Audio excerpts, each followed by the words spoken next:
The champagne flute slips from my trembling fingers, shattering against the hardwood floor I spent 3 weeks refinishing myself. Through my living room window, I watch Officer Martinez climb the front steps of my dream home for the second time tonight, his flashlight cutting through the darkness like an accusation. I'd love to know which corner of the globe you're watching from, and if this story speaks to you, make sure to subscribe.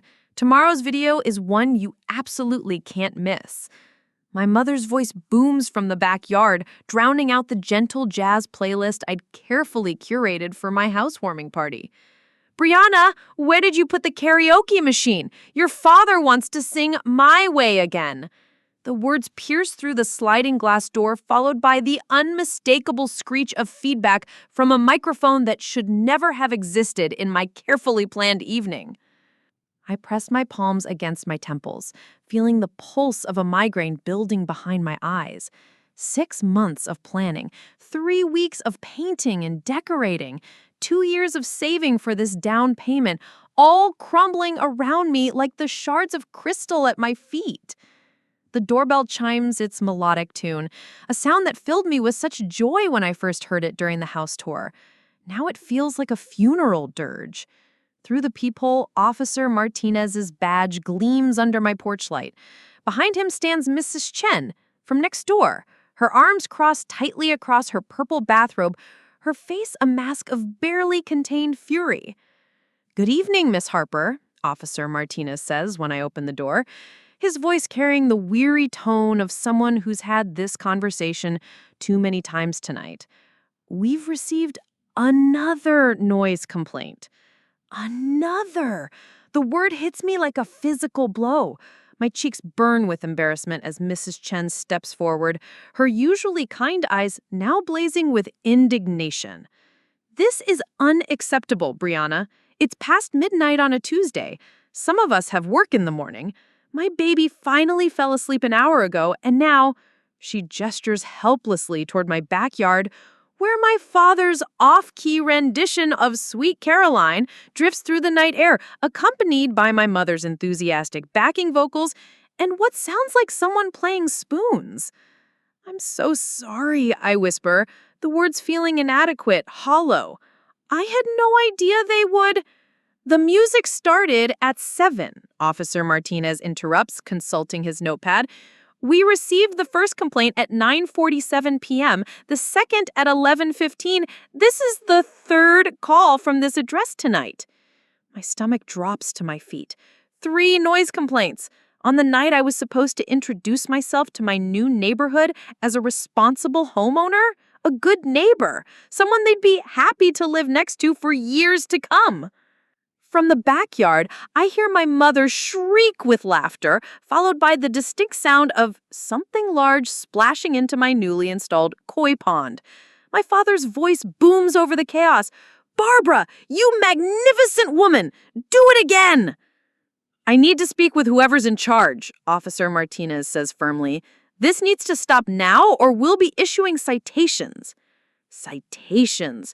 The word echoes in my mind as I lead him through my house, past the elegant appetizer spread that no one touched, past the carefully arranged seating areas where I'd imagined intimate conversations with new neighbors and old friends, past the dining room where my grandmother's china sits unused on the table I spent weeks searching antique stores to find. The sliding glass door reveals a scene from my worst nightmare. My mother, still in her sequin party dress, but now soaking wet, stands waist-deep in my koi pond with her arms raised in triumph, while my father films her with his phone. My Uncle Pete has somehow located my neighbor's leaf blower and is using it to create a wind machine effect for what appears to be an impromptu photo shoot. My cousin Jake has set up the karaoke machine on my newly built deck, its speakers pointed directly at the property line, where 3 houses have their bedroom windows facing my yard. "Mom!" I call out, my voice cracking with desperation. "Mom, you need to get out of there!" She turns toward me, mascara streaming down her cheeks in black rivers, her lipstick smeared across her chin. "Brianna, honey, come join us. The water's perfect." She reaches for the edge of the pond trying to pull herself out, but her dress catches on the filter system and she tumbles backward with another splash. Officer Martinez clears his throat behind me. Ma'am, I need everyone to lower their voices and turn off all amplified music immediately. My father finally notices us, lowering his phone with a guilty expression. Officer, how are you tonight? Beautiful evening, isn't it? Have you met my daughter? She just bought this gorgeous house. We're celebrating. Sir, it's 12:17 a.m. The celebration needs to end now. The weight of the situation crashes over me like a tsunami. This was supposed to be perfect. I'd sent carefully written invitations to my new neighbors in 3 weeks in advance. I had researched noise ordinances and planned to end the party by 10 p.m. I bought expensive wine and hired a caterer, determined to make the right impression on Maple Street. Instead, my mother is destroying my water feature while my father documents the carnage. My uncle is wielding garden equipment like a maniac, and my cousin is belting out "Don't Stop Believing" at a volume that probably violates several city ordinances. Mrs. Chen appears at my elbow, having followed us through the house. "Brianna, I really wanted to welcome you to the neighborhood properly," she says, her voice softer now, but still strained. "I brought cookies this afternoon before the party started, but this—" She shakes her head, looking around at the chaos. "This isn't what any of us expected." The cookies. I remember seeing them on my doorstep around 3 o'clock. A plate of homemade chocolate chip cookies, wrapped in plastic, with a note that read, "Welcome to Maple Street, from your neighbor at 847. I'd been so focused on last-minute party preparations that I'd barely acknowledged the gesture. "Please," I say, turning to Officer Martinez with tears threatening to spill down my cheeks, "give me 5 minutes. I'll get everyone to leave." He nods curtly. "5 minutes, Miss Harper. Then I start writing tickets." As he and Mrs. Chen retreat to the front of the house, I stand alone on my deck, looking out at the wreckage of my carefully planned evening. The string lights I'd hung with such care are now tangled around my father's shoulders as he attempts to help my mother out of the pond. The buffet table has been overturned, my grandmother's lace tablecloth now serving as a makeshift towel for my dripping mother. The Japanese maples I'd planted specifically to create a zen-like atmosphere are decorated with my cousin's discarded tie and someone's high-heeled shoe. This isn't just about one ruined party. This is about every important moment in my life being hijacked by their chaos, their inability to read a room or respect boundaries. This is about the pattern I've been pretending doesn't exist for 28 years. The realization hits me with startling clarity as I watch my father slip on the wet deck boards, windmilling his arms dramatically before catching himself on my new patio furniture. Nothing I do will ever be just about me. No achievement, no milestone, no moment of joy will belong to me alone. They will always find a way to make it theirs, to turn my dreams into their stage. Standing there in the ruins of my housewarming party, with police officers in my driveway and angry neighbors documenting the noise levels with their phones, I finally understand that this moment has been building for years.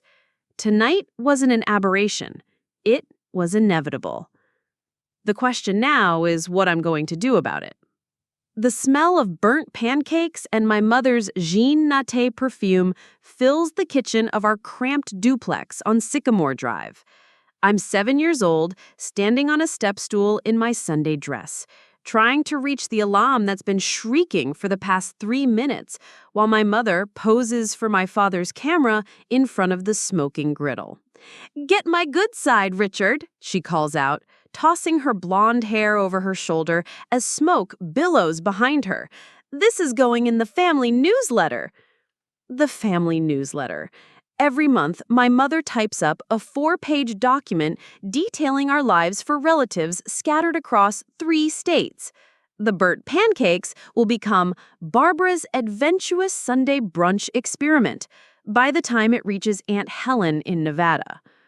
My father obediently clicks away while I wave a dish towel at the smoke detector, my small arms aching from stretching above my head.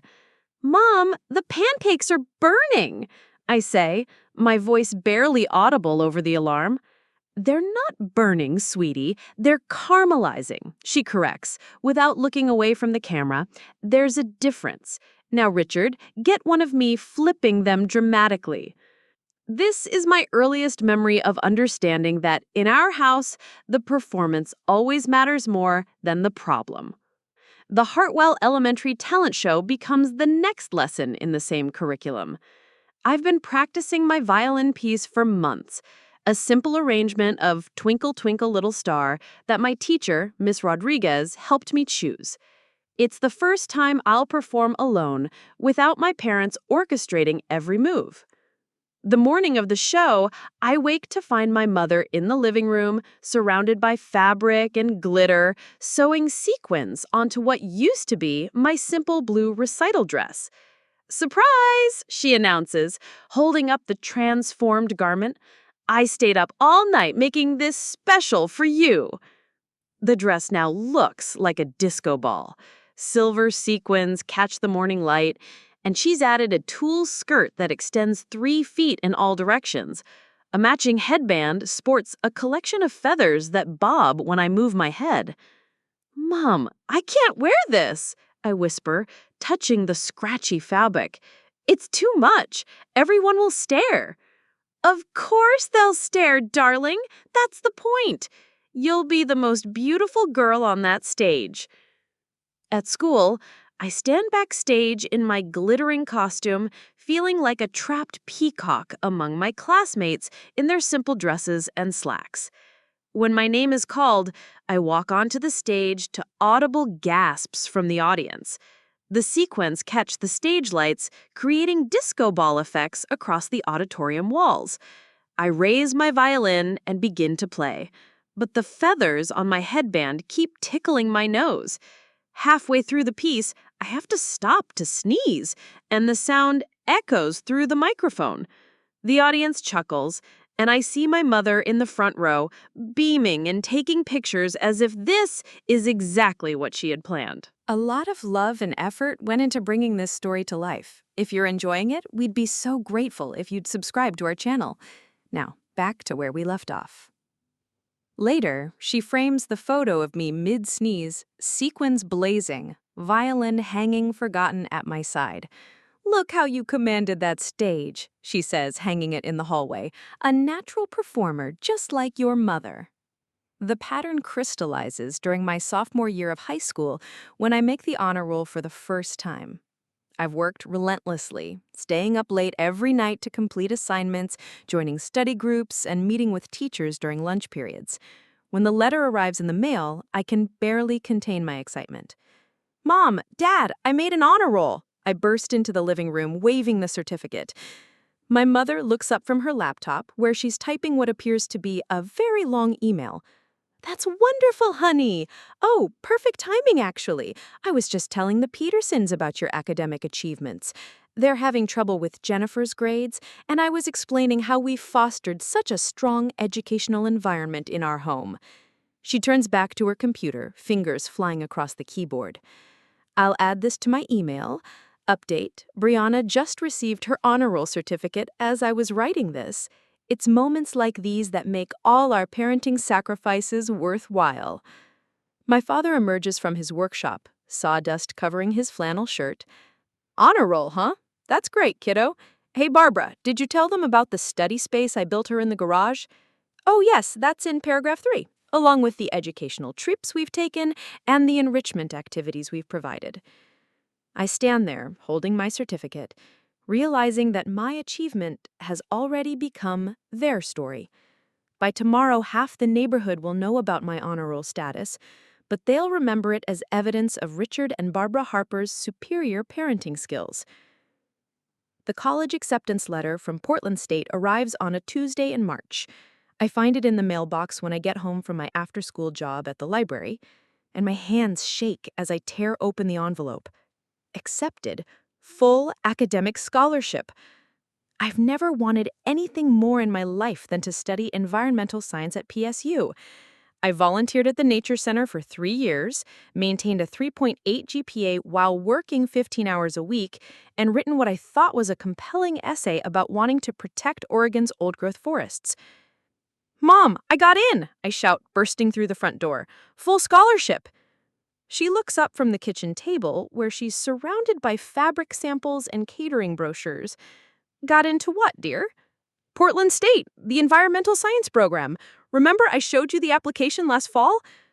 Her face brightens, but not in the way I expected. "Oh, how perfect!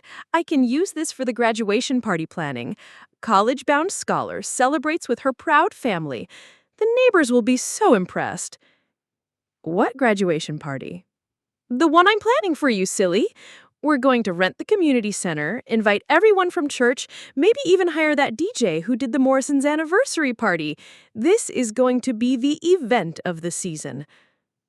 My stomach sinks. "Mom, I don't want a big party. Maybe just family dinner or something small." She waves her hand dismissively.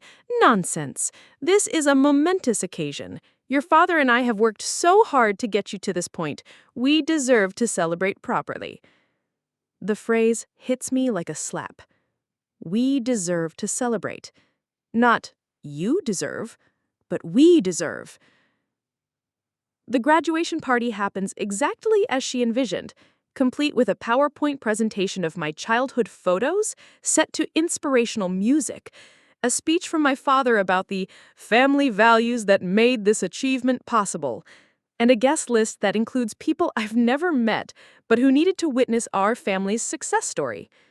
I spend the most of the evening trapped in conversations with my mother's book club friends who want to hear about how Barbara and Richard raised such an accomplished daughter. When I try to talk about my excitement for environmental science, they redirect the conversation to my mother's volunteering at the school or my father's dedication to building my study space.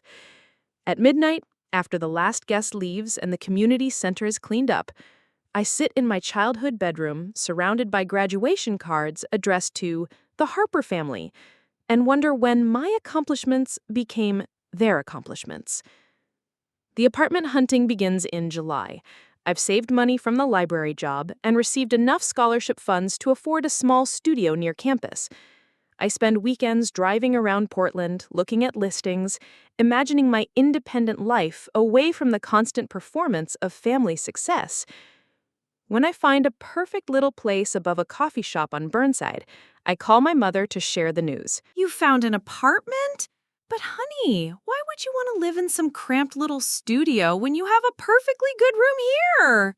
Think of all the money you'll save by staying home." "Because I want to experience college life, Mom. I want to be independent." "Independent?"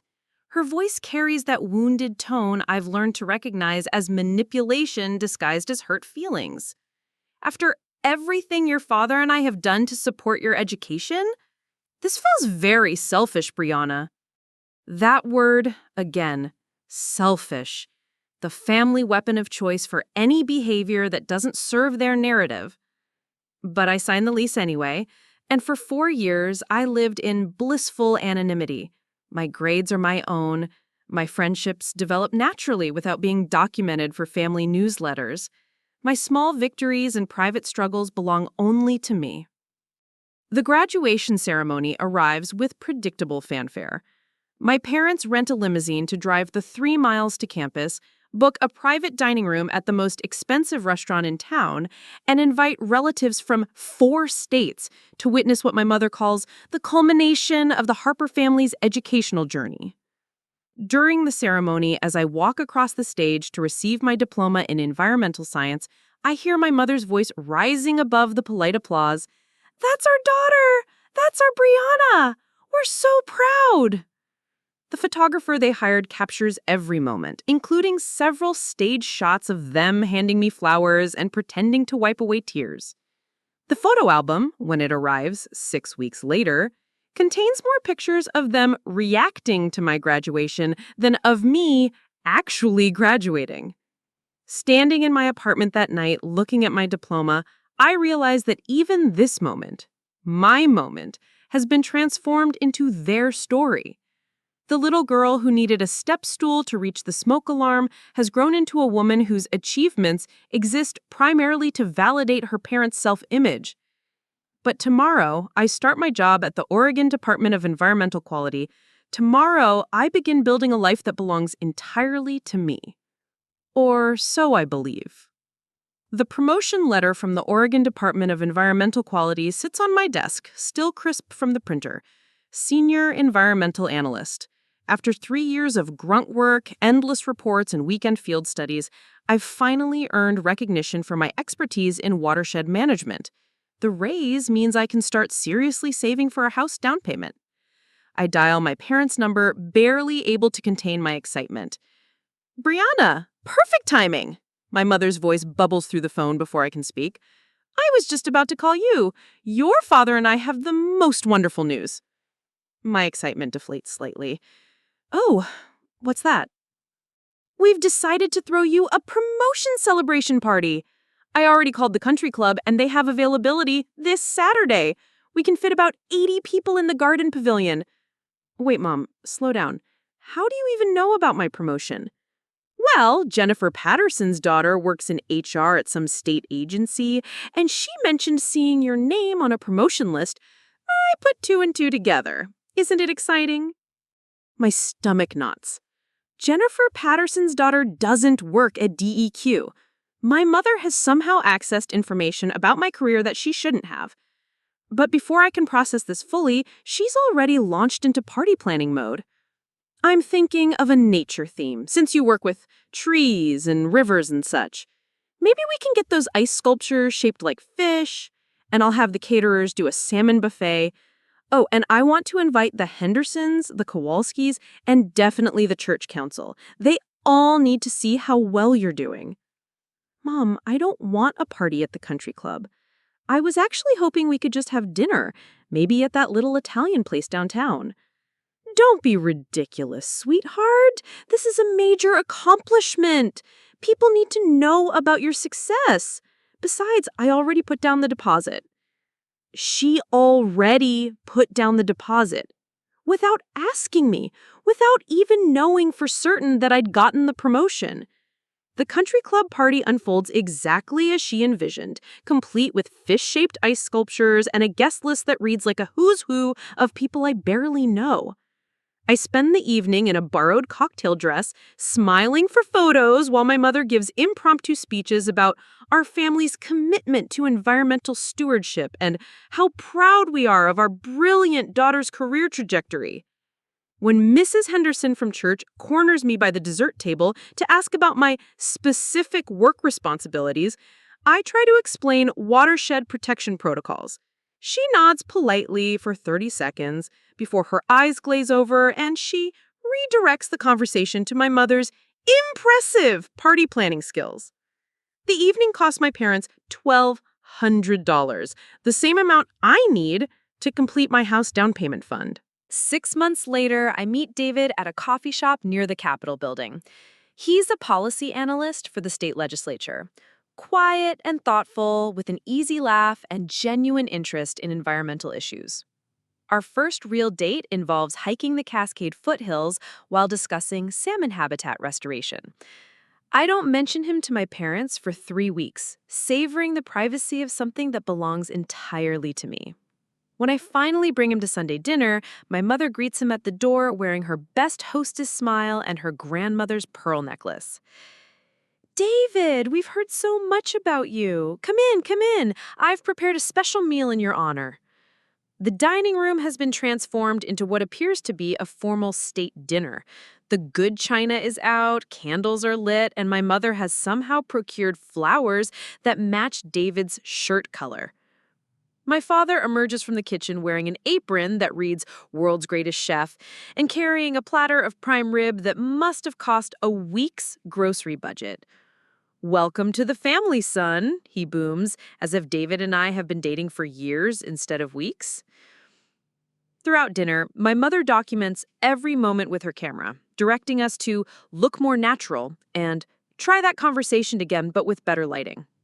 She asks David detailed questions about his family background, education, and career prospects, then immediately relates his answers to our family's similar experiences. Oh, you went to University of Oregon. That's wonderful. Brianna almost went there, but we steered her toward Portland State for their superior environmental program. Best decision we ever made. Tell him about your thesis, honey. By dessert, David looks shell-shocked. When we finally escape to my apartment, he sits on my couch in stunned silence for several minutes. Are they always like that? He asks. Like what? Like they're filming a documentary about the perfect American family and we're all just actors who haven't seen the script. The observation hits harder than I expect. Because he's right. Every interaction with my parents feels like a performance where everyone else is improvising while they follow a predetermined script about family harmony and success. David and I dated for 8 months before the relationship ends, not because we don't care about each other, but because the constant family drama becomes exhausting. My mother inserts herself into every milestone. Our 3-month anniversary requires a celebration dinner. Our first vacation together needs a professional photo session for the family albums. And when David gets food poisoning from a restaurant she recommended, she shows up at his apartment with homemade soup and stays for 4 hours telling him stories about my childhood while he tries to sleep. I feel like I'm dating your whole family, he tells me during our breakup conversation, and I never know which version of events is real. What actually happened, or the story your mother tells about what happened.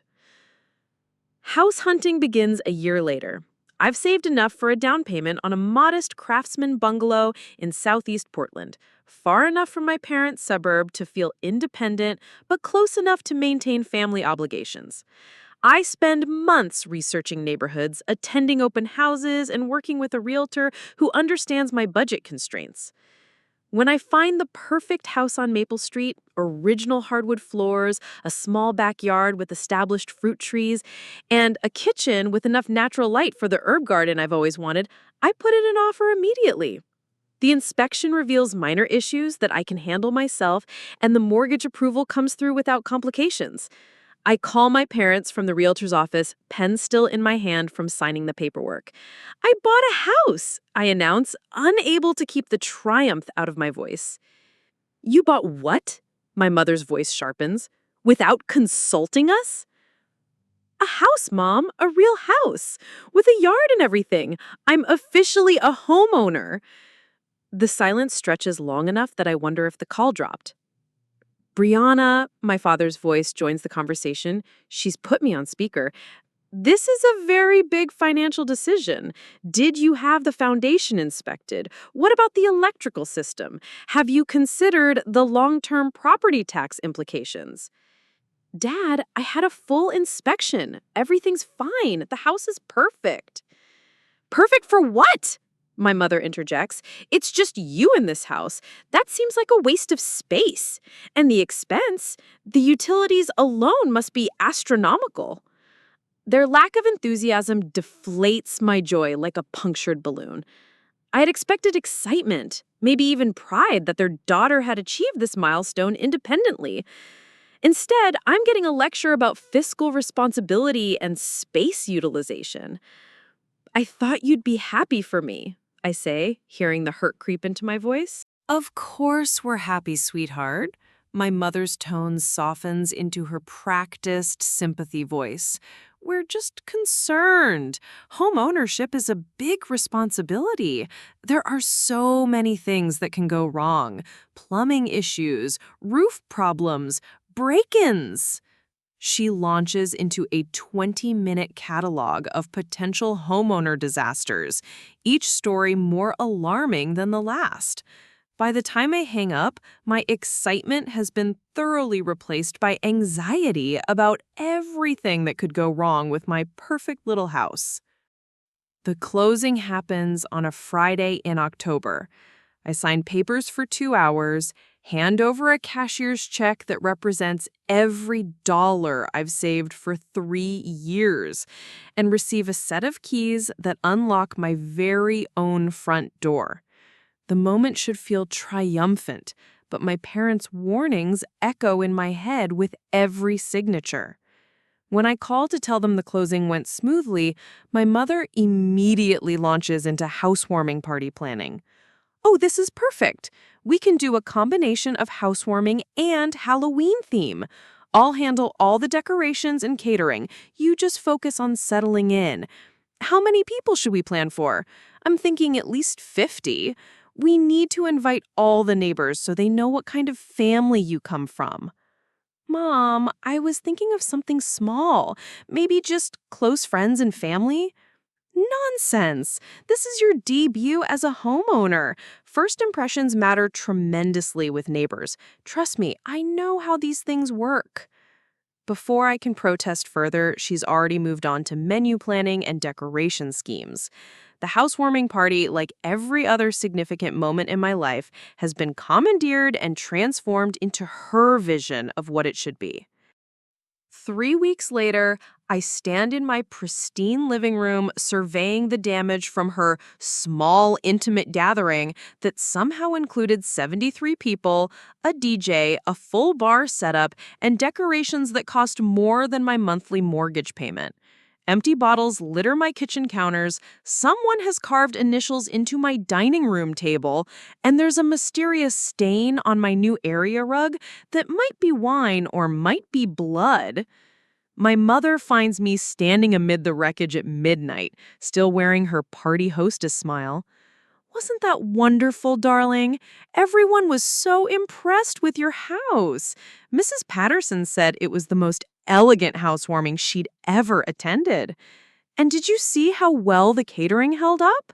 I think we really established your reputation in the neighborhood."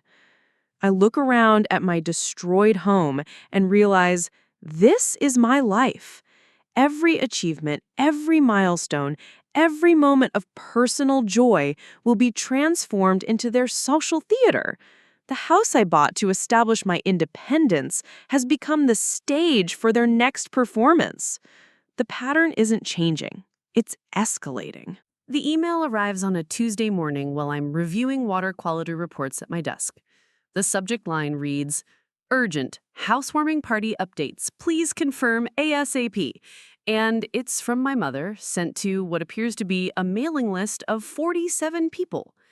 I scroll through the message with growing horror.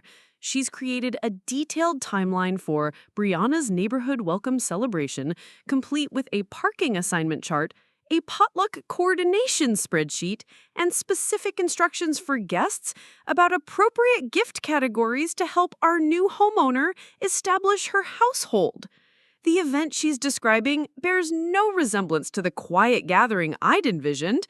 According to her timeline, festivities begin at 4 p.m. with arrival cocktails and neighborhood mixer and conclude at 11 p.m. with farewell karaoke and group photo session.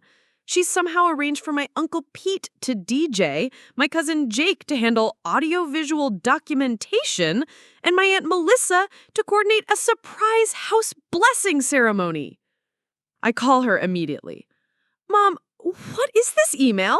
I never agreed to a karaoke session or a house blessing ceremony." "Oh, good! You got it! Isn't it exciting? I've been working on this for weeks. Your father helped me create the parking chart. You know how he loves his organizational systems." "Weeks? Mom, we talked about this being a small gathering. Maybe 15 people, some appetizers, done by 9. 15 people? Her voice rises to that pitch that signals genuine distress. "Brianna, honey, you can't introduce yourself to a new neighborhood with 15 people and some cheese and crackers. These are potential lifelong neighbors. First impressions are everything." I pinch the bridge of my nose, feeling a familiar headache building. I've already met my neighbors. Mrs. Chen brought me cookies. Mr. Rodriguez helped me move my couch. They seem lovely, and they probably appreciate quiet evenings. That's exactly why we need to show them what kind of family values you come from. When they see how well organized and welcoming we are, they'll know you're the right kind of person for their street. The phrase, "what kind of family values you come from," hits me like ice water. She's not planning this party for me or even for the neighbors. She's planning it to advertise herself to a new audience. Mom, I need to think about this. Can we talk later? Think about what? I've already sent the invitations. People have started RSVPing. Your cousin Jennifer is driving down from Seattle specifically for this. You can't cancel now. It would be incredibly rude. After I hang up, I sit in my cubicle staring at the email, trying to calculate how many people might actually show up if even half the recipients attend. The math makes my stomach churn. My little 1,200 square foot house couldn't comfortably accommodate 20 people, let alone 47. I forward the email to my best friend Sarah, a former coworker who understood my family dynamics after witnessing one too many surprised birthday celebrations that I never requested. Her response comes back within minutes. Holy shit, Bree! This is not a housewarming party. This is a Barbara Harper production featuring your house as the set. What are you going to do? What am I going to do? The question haunts me for the rest of the week as my mother sends daily updates about catering arrangements, decoration themes, and special surprises she's planning for the evening. Each email includes more people I've never heard of and activities I never agreed to. By Friday, I've developed a plan. I'll speak with her directly, in person, and establish clear boundaries about what can and cannot happen at my house. I'll be firm, but reasonable, explaining that I appreciate her enthusiasm, but need this event to reflect my personality and comfort level. I drive to their house after work, practicing my speech during the 20-minute commute. I will be calm, I will be direct, I will not be manipulated into agreeing to something that makes me miserable in my own home. I find my mother in the living room surrounded by what appears to be a party planning command center. Charts and lists cover every surface, her laptop displays a complex spreadsheet, and she's speaking into her headphone headset while making notes on a clipboard. Yes, the salmon needs to be Pacific Northwest wild caught. This is a very sophisticated crowd. No, not farm-raised. That would send the wrong message about our environmental values. She notices me and holds up a finger, continuing her conversation with what I assume is a caterer. The presentation is crucial. These are educated professionals who will notice details. Absolutely, the garnish should reflect seasonal Northwest vegetation. When she finally hangs up, her face is flushed with excitement. Brianna, perfect timing! I just finalized the menu with that wonderful catering company that did the Morrisons' anniversary party. They're going to create a Pacific Northwest theme with salmon, hazelnuts, and local berries. It's going to be absolutely stunning. Mom, we need to talk about Saturday. Of course we do. I have so many last-minute details to go over with you. First, I need you to move all your personal items out of the main living areas. We want the space to feel open and welcoming, not cluttered with your everyday things. You want me to remove my belongings from my own living room? Just temporarily. We'll store everything in your bedroom. Then tomorrow morning, the florist is coming at 9 to set up the arrangements, the caterers arrive at noon, and the rental company will deliver the extra tables and chairs at 1:30. You'll need to be available to coordinate with all of them. Mom, stop.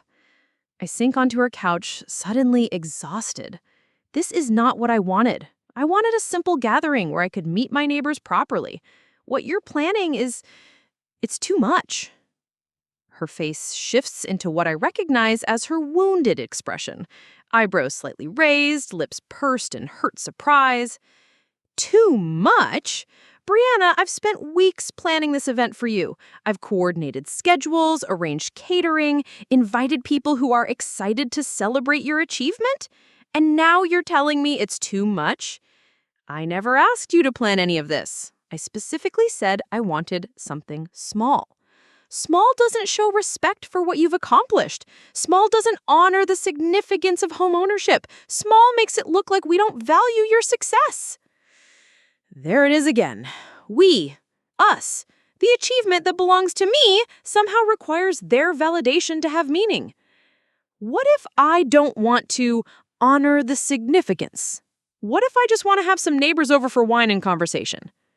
My mother stares at me as if I've suggested burning down the house. That's the most ridiculous thing I've ever heard. You've worked for years to reach this point in your life. Your father and I have supported you every step of the way. This party isn't just about you, it's about our family's success story.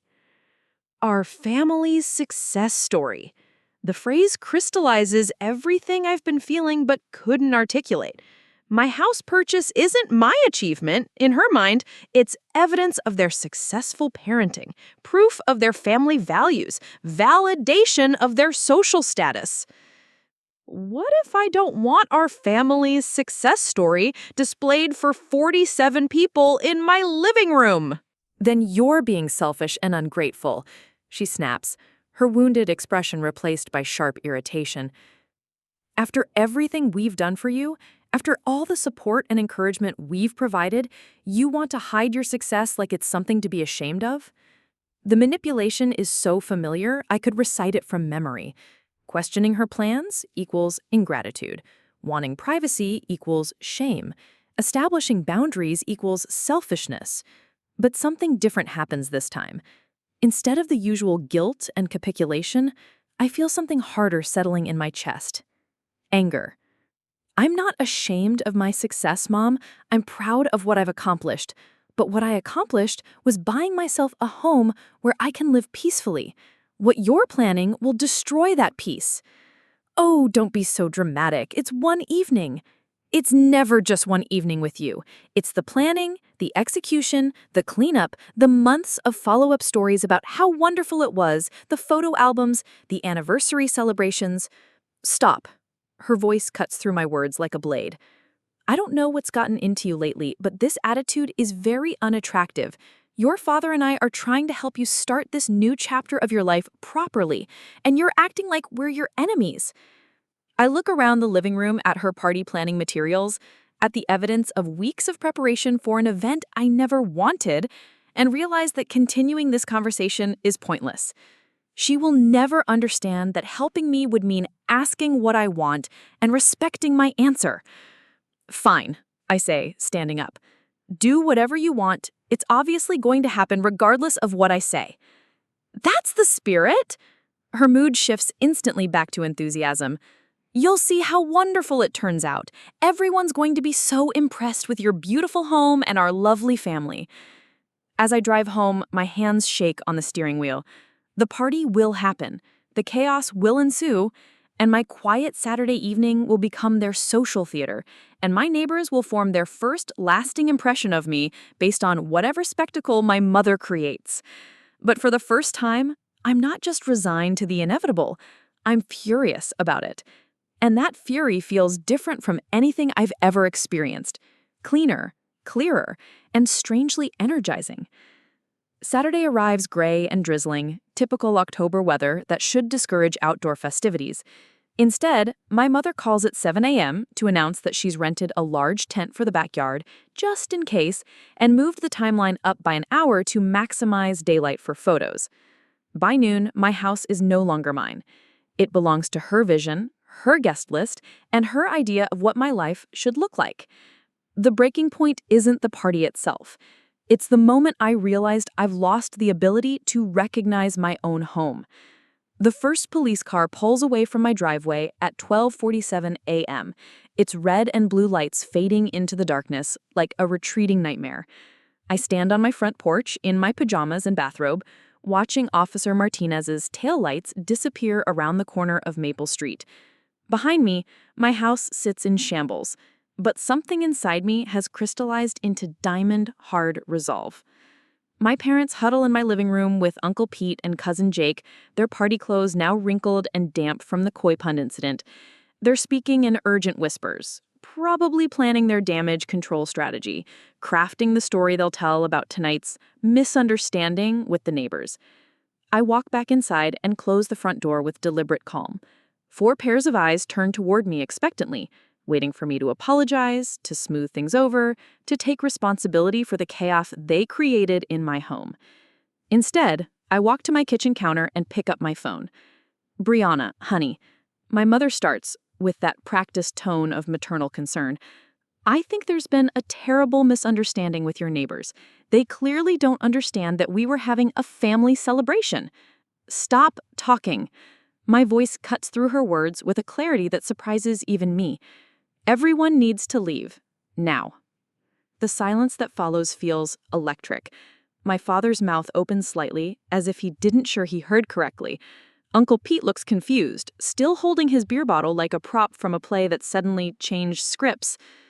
"Sweetheart, let's not overreact," my father says, using his reasonable dad voice. "We can clean this up in the morning. The important thing is that everyone had a wonderful time." No. I set my phone down on the counter with a soft click.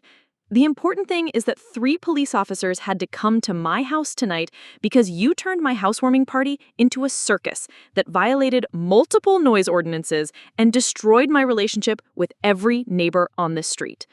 That's completely unfair. We were celebrating your success. We were trying to help you make a good impression. By flooding my koi pond? By setting up karaoke equipment at midnight? By inviting 70 people to a house that holds 20 comfortably? My voice remains steady, each word measured and deliberate. This isn't helping, Mom. This is hijacking. Hijacking? Uncle Pete laughs nervously. Come on, Bree. It's just a party that got a little out of hand. These things happen. I turned to face him directly. Pete, you used my neighbor's leaf blower as a wind machine for Mom's impromptu photo shoot. Mrs. Chen's baby woke up crying because of the noise. Mr. Rodriguez had to move his car twice because people parked in his driveway without permission. This isn't things happen. This is thoughtless, selfish behavior. The word selfish hangs in the air like a weapon turned back on its wielder. My mother's eyes widen with shock. Selfish? We spent our own money on catering. We organized entertainment. We invited people to celebrate your achievement. Her voice rises with each sentence. After everything we've done for you, you're calling us selfish? Yes. Because you did all of that for yourselves, not for me. I asked for a small gathering with neighbors. You planned a production featuring yourselves as the stars of my life story. My father steps forward, his hands raised in a gesture meant to be calming. Now, Brianna, I think we're all a little upset and saying things we don't mean. I mean every word. I move toward the front door and open it wide, letting the cool night air flow into my destroyed living room. I need everyone to leave my house right now. You can't be serious, Cousin Jake says, finally speaking up. It's almost 1 a.m. Where are we supposed to go? The same place you would have gone if I hadn't bought this house, your own homes. My mother's shock has transformed into something harder. This is how you repay us for 28 years of love and support? By throwing us out of your house like common criminals? This is how I protect myself from 28 more years of having my life turned into your performance art. The phrase hits its target. My mother's face goes pale, and for a moment, she looks genuinely confused, as if she's never considered that her involvement in my life might be unwelcome. Performance art? She repeats quietly. Mom, when I made the honor roll, you turned it into a newsletter story about your parenting skills. When I got promoted, you threw a country club party to show off to your friends. When I bought this house, you immediately started planning how to use it as a showcase for our family values. I pause, letting the pattern speak for itself. Nothing I accomplish is allowed to be just mine.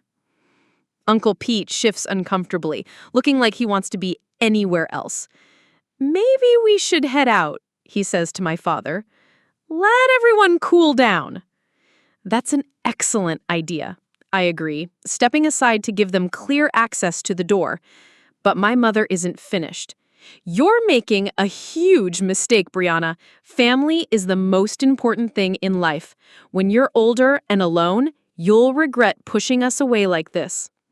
The threat is wrapped in concern, but it's still a threat. The suggestion that setting boundaries equals pushing them away, that wanting privacy means choosing loneliness. I'm not pushing you away, I say, surprised by how calm I feel. I'm asking you to respect my boundaries. There's a difference. What boundaries? My father asks, genuinely confused. We're your family. We want to be part of your life. Then you need to learn the difference between being part of my life and directing my life. My mother gathers her purse with sharp, angry movements. Fine. If this is how you want to treat your family, so be it. But don't come crying to us when you realize what you've thrown away. As they file out of my house, each carrying pieces of their party supplies, I notice that none of them offers to help clean up the mess they created. The overturned buffet table remains overturned. The tangled string lights stay tangled. The water damage from the koi pond incident is left for me to handle alone. Uncle Pete pauses at the door. You know they love you, right? They're just enthusiastic. Loving someone means respecting them. Enthusiasm without respect is just selfishness with better marketing. After they leave, I stand in my doorway watching their car lights disappear down Maple Street. The silence that follows isn't empty, it's full of possibility. For the first time in 28 years, I'm alone with the consequences of my own choices instead of theirs. I close the door and turn to survey the damage. My living room looks like a hurricane hit it, but it's my hurricane now. My mess to clean up, my mistakes to learn from, my decisions to make about how to move forward. I start with the koi pond, using a bucket to scoop out the debris while my fish swim frantically in circles. The water is murky from my mother's impromptu splash session, but the filter system still works. Like me, it's damaged, but functional. As I work, my phone buzzes with text messages. The first few are from my mother, escalating from hurt confusion to indignant anger. I don't understand where this hostility is coming from. Your father and I are heartbroken by your behavior tonight. We won't be reaching out again until you're ready to apologize for the hurtful things you said. I read each message and delete it without responding. The silence feels powerful. At 2 a.m., I'm still cleaning when I hear a soft knock at my front door. Through the peephole, I see Mrs. Chen standing on my porch, now dressed in jeans and a sweatshirt instead of her bathrobe. I'm so sorry, I say immediately when I open the door. I know how upset you must be. Actually, I came to see if you need help cleaning up. Her kindness catches me off guard. After hours of my family's dramatic exit and angry text messages, simple human decency feels revolutionary. That's very kind, but you don't need to. She saw them leave, she says quietly. All of them. And I saw you out here working alone. She holds up a thermos. I brought coffee. Cleaning up after other people's messes always goes better with caffeine. We work together in comfortable silence, restoring order to my house one piece at a time. Mrs. Chen helps me right the buffet cable and untangle the string lights without asking questions about family drama or offering unwanted advice about forgiveness. This is a beautiful house, she says as we finish. I can see why you love it.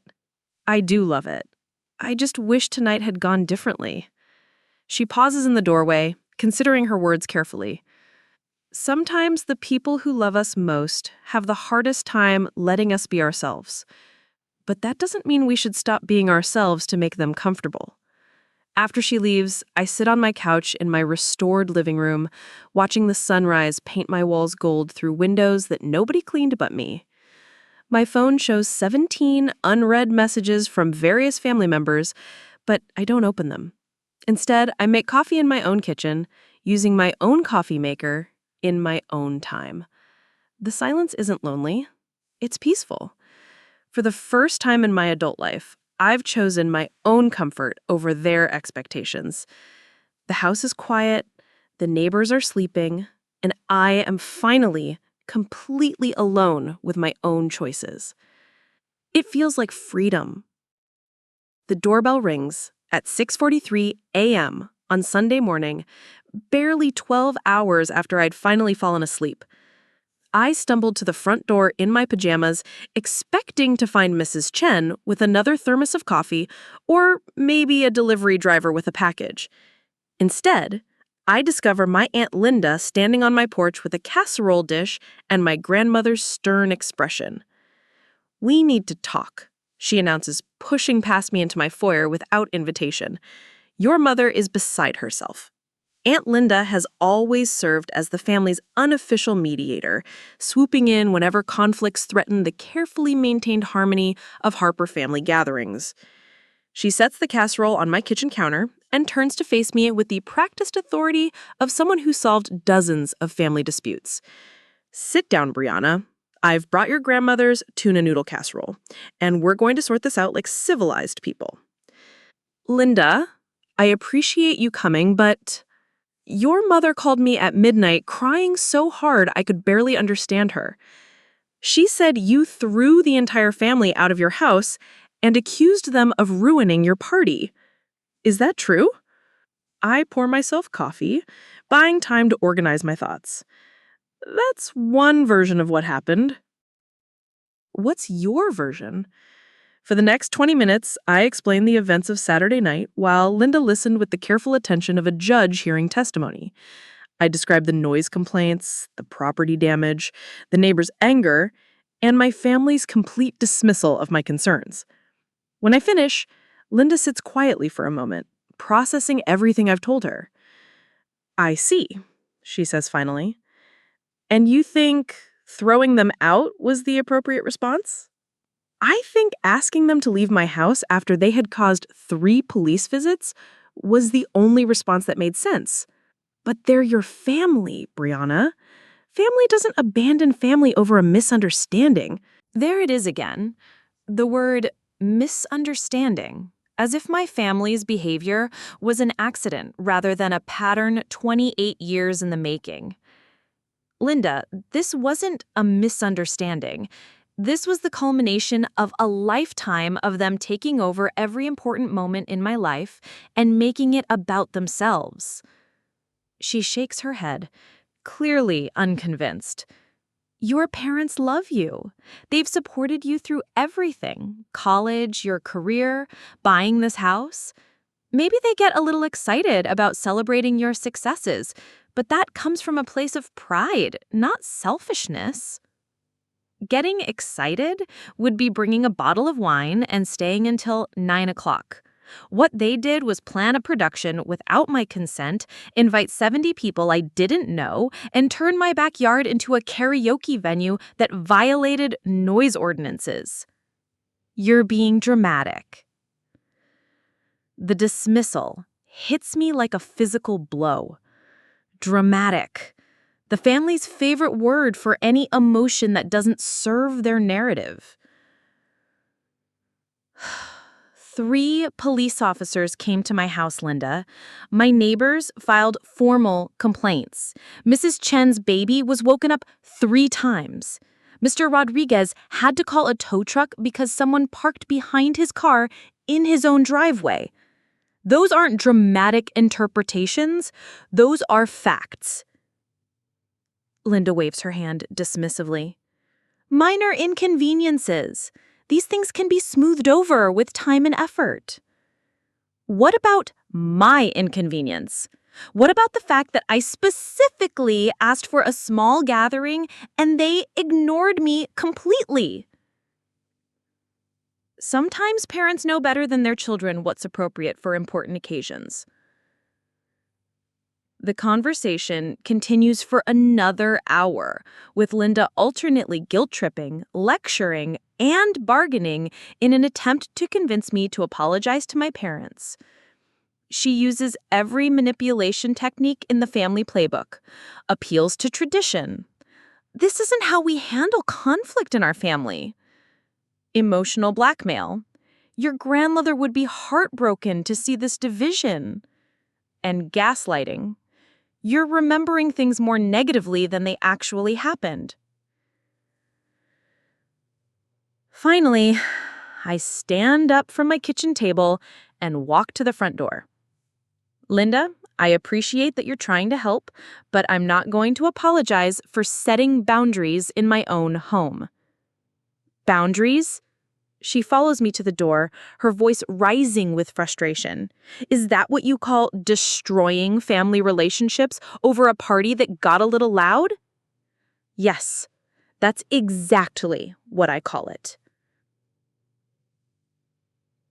After she leaves, I check my phone to find 37 text messages from various family members. The content ranged from hurt confusion to righteous indignation to threats of permanent estrangement. My cousin, Jennifer from Seattle. I can't believe you kicked us out. My father. Your mother hasn't stopped crying. I hope you're satisfied. Uncle Pete. You really hurt some feelings last night. Maybe it's time to apologize and move on. My mother. I've spent 2 days making your favorite foods and decorating your house, and this is how you repay me? I'm deleting your number until you're ready to act like my daughter again. I read each message carefully, looking for any acknowledgement that my feelings might be valid or that their behavior might have been inappropriate. There is none. Every message follows the same pattern.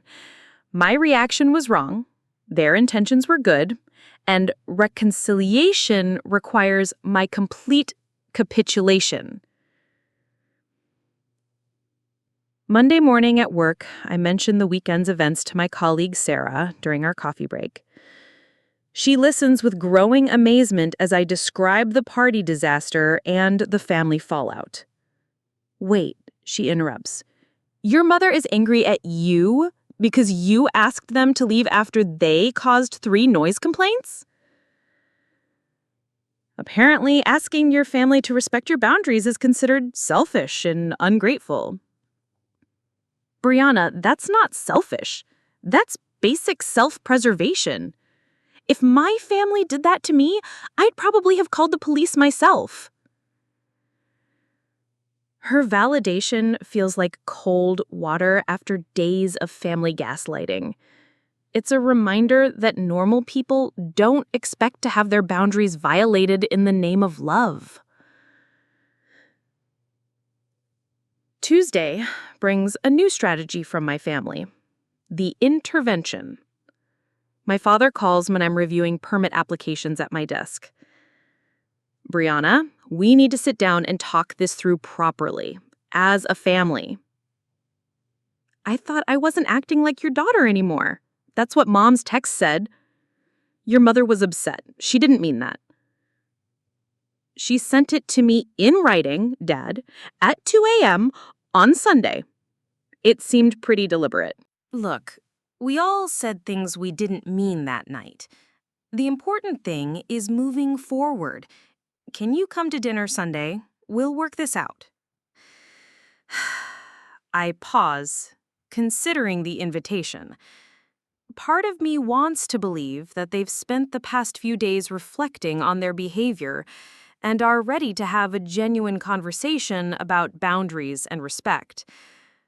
What does working this out mean to you? It means putting this unpleasantness behind us and getting back to being a family. And what about the issues I raised? About my boundaries being ignored and my wishes being dismissed? We can discuss all of that. Just come to dinner. Something in his tone, the careful non-commitment, the emphasis on discussion rather than change, tells me that Sunday dinner will be another attempt to convince me that I'm wrong, rather than an acknowledgement that changes need to be made. I'll come to dinner on one condition. We talk about establishing clear boundaries for future family interactions, and everyone agrees to respect them. The silence stretches long enough that I wonder if the call has dropped. Boundaries. my father repeats, slowly, as if testing an unfamiliar word. Yes, rules about advance notice before planning events that involve me, limits on the scope and size of celebrations, respect for my decisions about my own home and social life. That seems very formal for family relationships. It seems necessary based on recent experience. Let me talk to your mother and get back to you. He doesn't call back. Wednesday evening, I'm watering my restored koi pond when Mrs. Chen appears at the fence that separates our yards. How are you doing? I haven't seen any cars in your driveway since Sunday morning. I'm doing well, actually. Still processing everything that happened, but well. I wanted you to know that several of us neighbors have been talking, and we're all very impressed with how you handled Saturday night. I look up from the pond, surprised. Impressed? You could have made excuses for them, or asked us to be patient while they continued the chaos. Instead, you took responsibility for the situation and ended it. That took courage. It didn't feel courageous. It felt necessary. Sometimes those are the same thing. She pauses, choosing her words carefully. I don't know your family situation, but I know what it looks like when someone is being blamed for other people's choices. You did the right thing. Her words hit me harder than I expected. For days, I've been second-guessing my decision to ask them to leave, wondering if I was being too harsh or selfish. Hearing validation from someone who witnessed the chaos firsthand feels like a lifeline. Thank you for saying that. And thank you for helping me clean up afterward. That's what neighbors do for each other. Speaking of which, would you like to come over for dinner Thursday? Nothing fancy. Just my family and a chance to meet some of the other neighbors properly. The invitation fills me with warmth. This is what I wanted from my housewarming party. Genuine connection with the people who share my street, simple hospitality without performance or agenda. I'd love that. Thursday evening, I walk next door carrying a bottle of wine and homemade brownies, nervous but excited. Mrs. Jen's house is warm and comfortable, filled with the sounds of her toddler playing with blocks while her husband prepares stir-fry in the kitchen. "Brianna," Mr. Chen greets me with a smile. "We're so glad you could join us. I hope you like vegetables. We're mostly vegetarian in this house." The evening unfolds naturally, with easy conversation about work, neighborhood happenings, and shared interests in gardening. No one asks intrusive questions about my family drama or offers unsolicited advice about forgiveness. When Mrs. Chen's daughter spills juice on the coffee table, they clean it up and move on without making it into a theatrical production. This is what normal family interactions look like. Respect for each other's space, genuine interest in each other's lives, and the ability to handle minor problems without creating major drama. As I walk home at 9 o'clock, I check my phone to find more messages from family members. The tone has shifted from hurt and anger to strategic manipulation. My mother: "I've been talking to Pastor Williams about our family situation. He'd like to meet with all of us to discuss Christian approaches to conflict resolution." Cousin Jake: "Grandma Harper keeps asking why you're not returning her calls. She's 82, Bree. Is this really worth hurting her?" Aunt Linda: "I've organized a family meeting for this Saturday. Everyone will be there except you, apparently. I hope you reconsider." Each message follows the same pattern.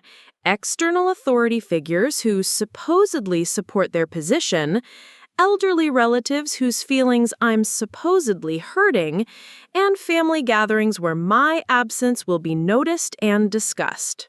But for the first time, these manipulation tactics feel transparent rather than compelling.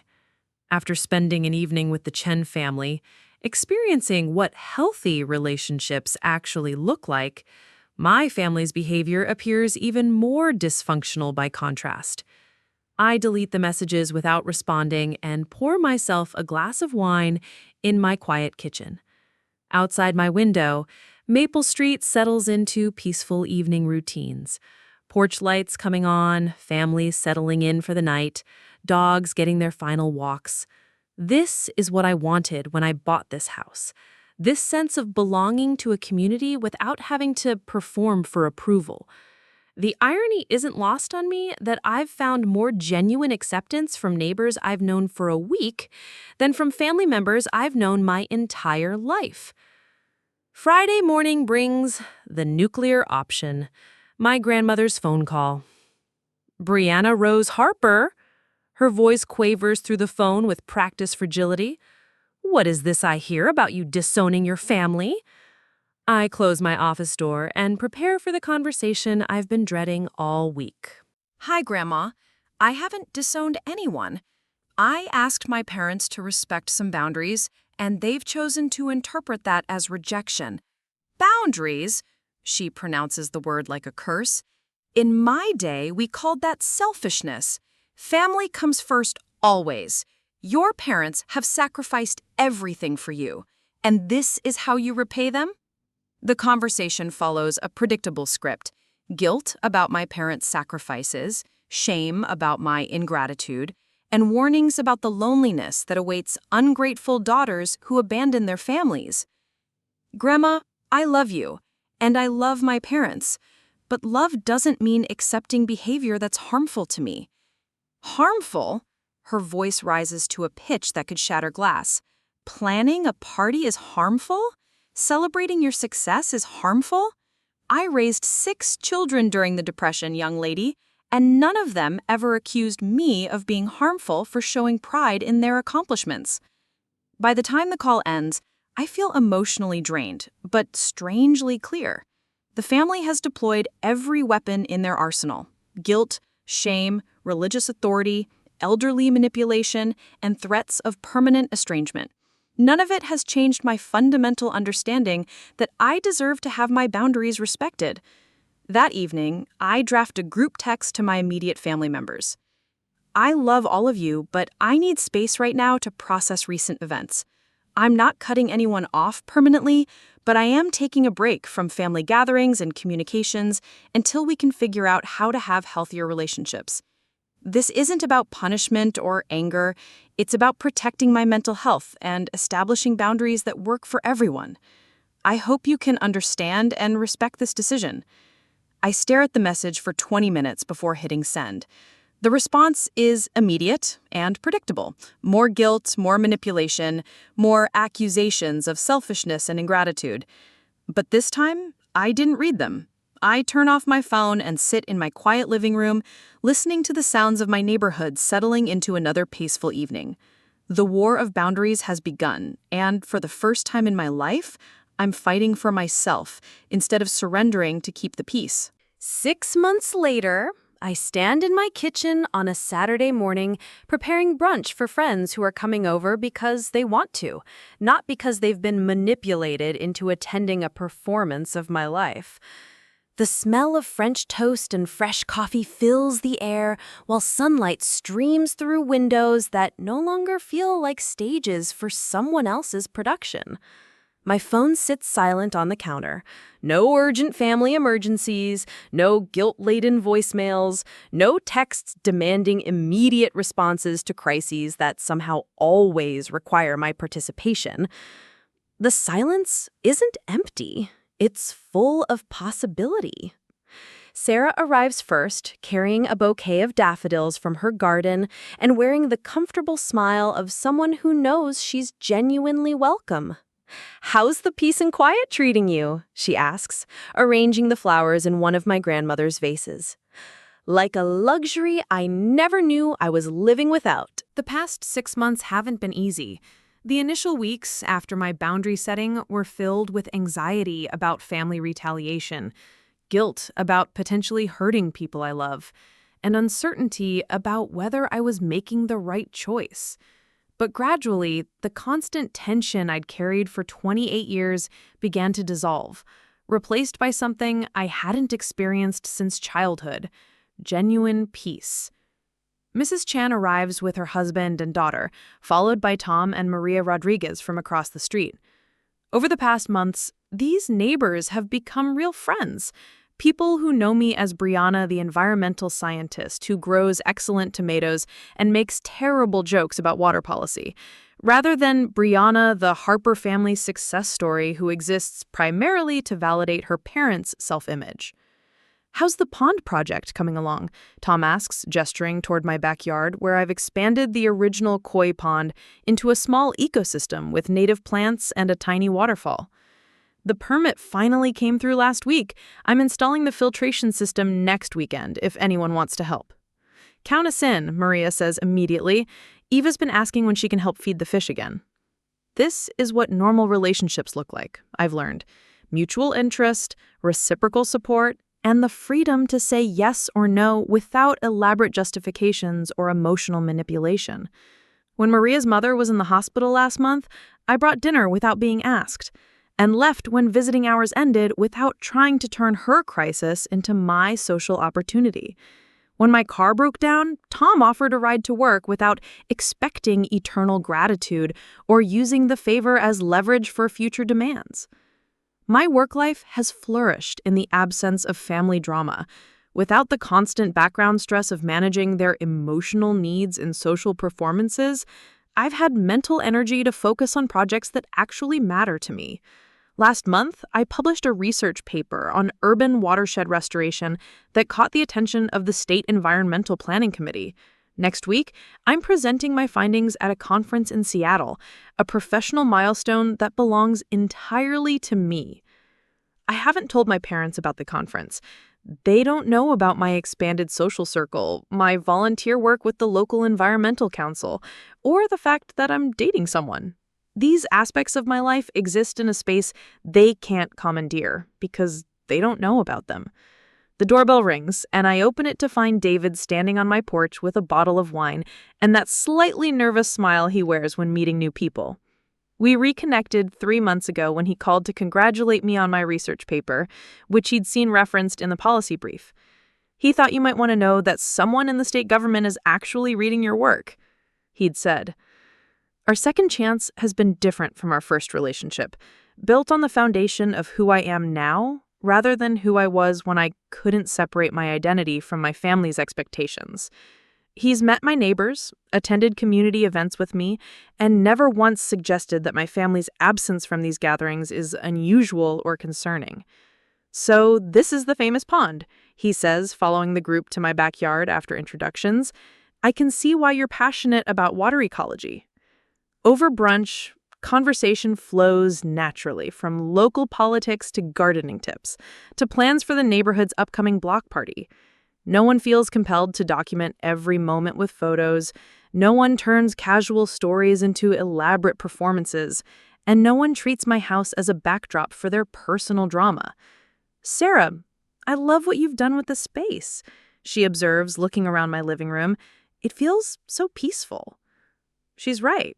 The house has evolved into a reflection of my actual personality, rather than my mother's vision of what my life should look like. Books about environmental science and local history fill the shelves instead of staged decorative objects. My walls display photos from hiking trips I actually took, rather than family portraits from events I barely remember. The furniture is arranged for comfort and conversation, rather than photo opportunities. After everyone leaves, David helps me clean up while jazz plays softly in the background, the same playlist I'd originally planned for my housewarming party, finally getting its intended audience. "Can I ask you something?" he says, drying a wine glass with careful attention. "Do you ever miss them? Your family?" It's a question I've been asking myself for months. I miss the idea of them.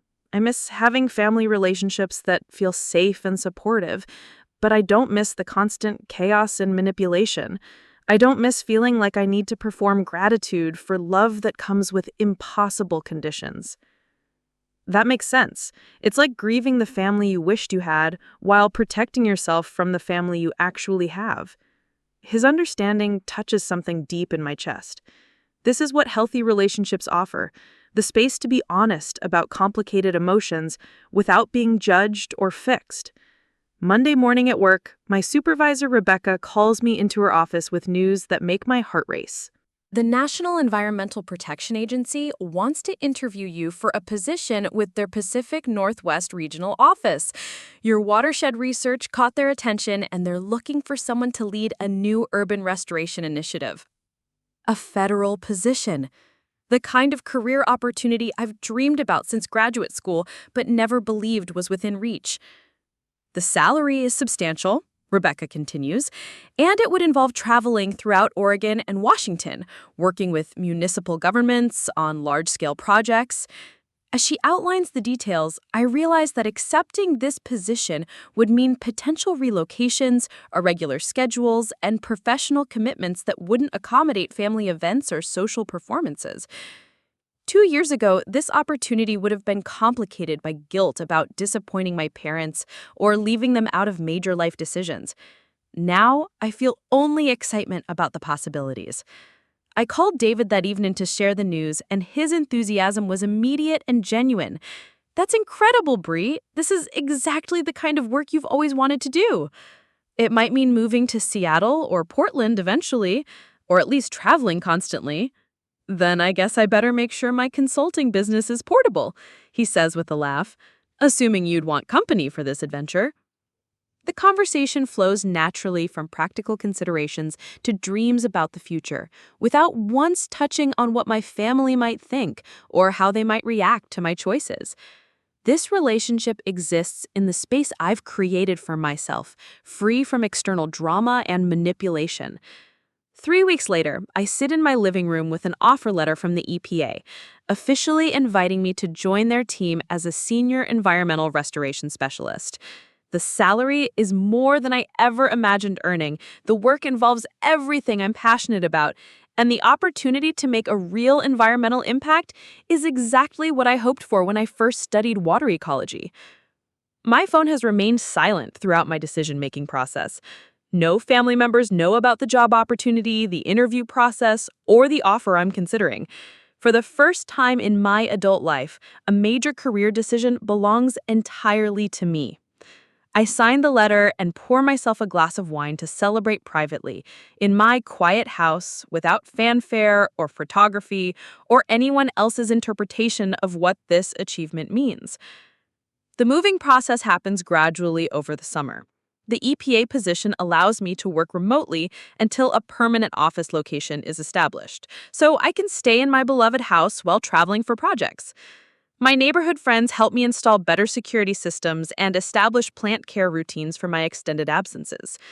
"You know we'll keep an eye on everything," Mrs. Chen assures me as I prepare for my first month-long field assignment in Eastern Oregon.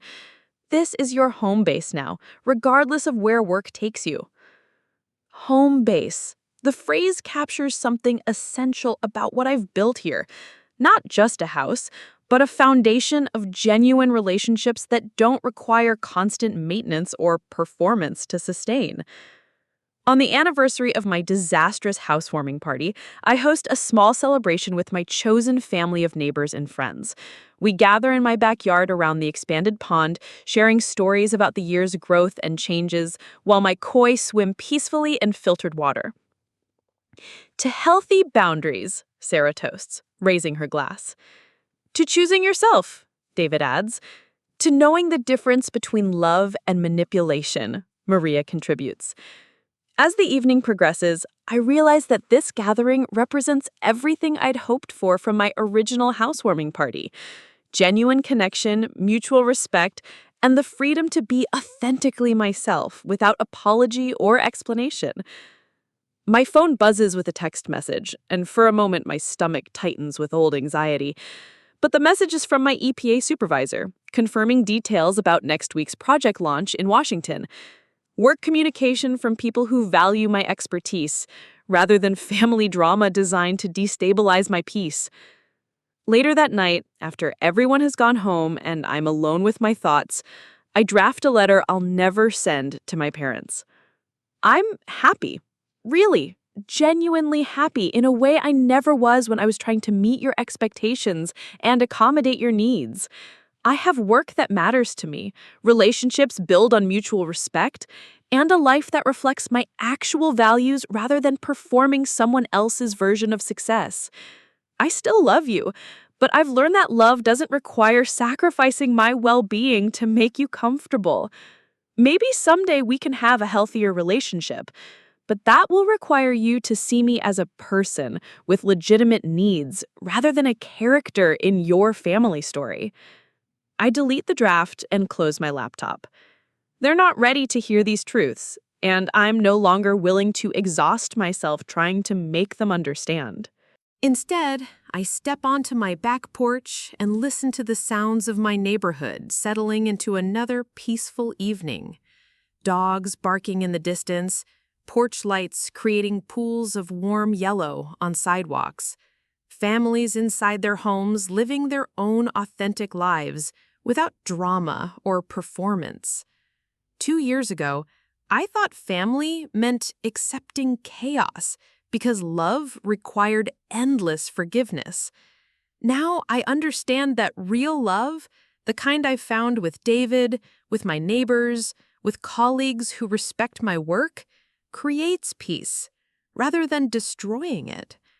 The woman who once trembled at the thought of disappointing her parents now travels independently for work, makes decisions based on her own values, and sleeps peacefully in a house where every choice reflects her actual preferences rather than someone else's expectations.